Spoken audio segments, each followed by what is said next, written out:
तो यहाँ पर आपने राकेश कालिया को सुना किस तरीके से वो कांग्रेस पार्टी पर आरोप लगाते नजर आए, और वहीं कांग्रेस का प्रचार अभियान भी इसी के साथ तेज हो गया है। ऊना और हमीरपुर में सचिन पायलट आज प्रचार प्रसार करते हुए नजर आएंगे।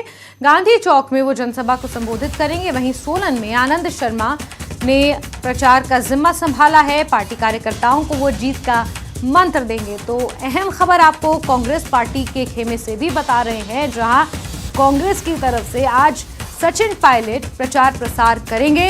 वहीं सोलन में कांग्रेस के दिग्गज नेता आनंद शर्मा कार्यकर्ताओं के साथ उन्हें जीत का मंत्र देंगे और सोलन में आज वो प्रचार की कमान संभालेंगे। तो अहम खबर, राजस्थान के उप मुख्यमंत्री सचिन पायलट हिमाचल पहुंच चुके हैं। सबसे पहले राजधानी शिमला पहुंचे, हेलीपैड से उड़ान भरी और उसके बाद सीधे ऊना और हमीरपुर के दौरे पर हैं।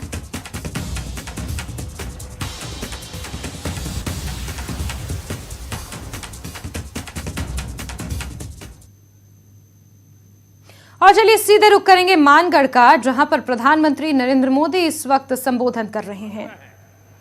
किस दिशा में विस्तृत चर्चा करें, एक रोड मैप तैयार करें, ताकि गोविंद गुरु जी का स्मृति स्थल भी पूरे विश्व में अपनी पहचान बनाए।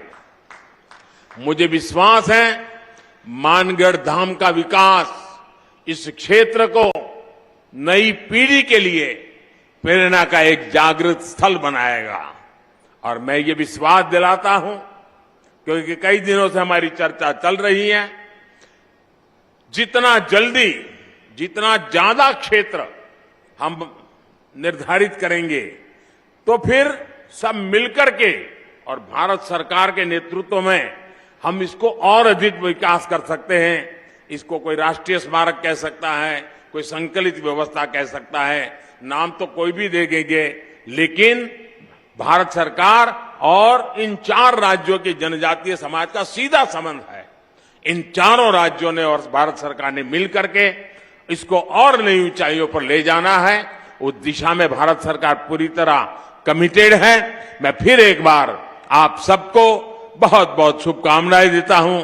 गोविंद गुरु के श्री चरणों में प्रणाम करता हूं। उनकी धुनी से मिली हुई प्रेरणा से आदिवासी समाज के कल्याण का संकल्प लेकर के हम सभी निकले, यही मेरी आप सबसे प्रार्थना है। बहुत बहुत धन्यवाद। तो आप